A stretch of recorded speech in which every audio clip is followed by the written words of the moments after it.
আসসালামু আলাইকুম রহমতুল্লাহি ওবারাকাতুহু। আমি আপনাদের সম্পর্কে কোরআনের হাদিস থেকে কিছু আলোচনা রাখব। সূরা আল আম্বিয়া 107 নম্বর আয়াতে আল্লাহ পাক বলেন, ওমা আরসালনাকা ইল্লা রহমাতাল লিল আলামিন।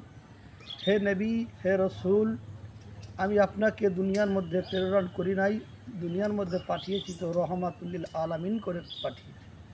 আমার নবী শুধু গোটা বিশ্বের জন্য রহমত সেটা কিন্তু নয়। আমার নবী জান্নাতের রহমত, আসমানের রহমত, ফারিস্তার রহমত, কুল কায়নাতেরই রহমত। সেই রহমাতুল আলামিনকে যতক্ষণ পর্যন্ত আমরা না চিনব, ততক্ষণ পর্যন্ত না আমরা কোরআন বুঝতে পারবো, না নামাজ বুঝতে পারবো, না হজ জাকাত কিছুই বুঝতে পারবো না। তো সেই রহমাতুল আলামিন যে হুজুরে পূর্ণ সরকারে মুস্তাফা সাল্লাল্লাহু তাআলা আলাইহি ওয়াসাল্লামকে সৃষ্টি না করলে এক কথায় কিছুই সৃষ্টি হতো না। তো তিনাকে মহব্বত করতে গেলে সূরা আন-নিসার মধ্যে 80 নম্বর আয়াতে আল্লাহ পাক বলেন, মাইয়ুতি ও রসুলা ফাকাদ আতা আল্লাহ।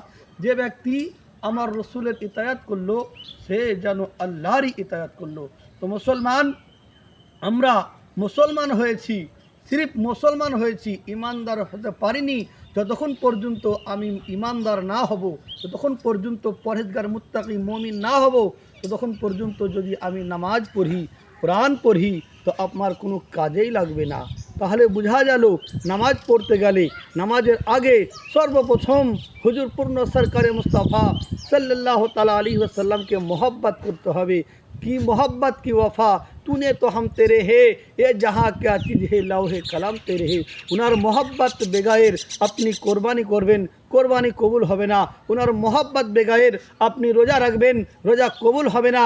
কারণ কোরআনে বলছে, ওয়ামা আরসালনাকা ইল্লা রহমাতাল লিল আলামিন। হে রসুল গো, হে নবী গো, আমি আপনাকে সারা বিশ্বের জন্য রহমত করে পাঠিয়েছি। সেই রহমতকে আমাকে জানতে হবে। সেই রহমত আপনার মধ্যে না আসতে গেলে আপনি কোরআন পড়বেন, কোরআন বুঝতে পারবেন না। কোরআন নামাজ পড়বেন, লেকিন নামাজকে বুঝতে পারবেন না। তো রহমত কি? আজকে আপনি আমি প্রত্যেকেই সালাম জ্ঞাপন করি। কোনো মানুষের সঙ্গে যখন দেখা হয়, আসসালামু আলাইকুম রহমতুল্লাহি ওয়া বারাকাতুহু। আজকে কিছু শ্রেণীর মানুষ আমরা সালাম করি আসসালামু আলাইকুম।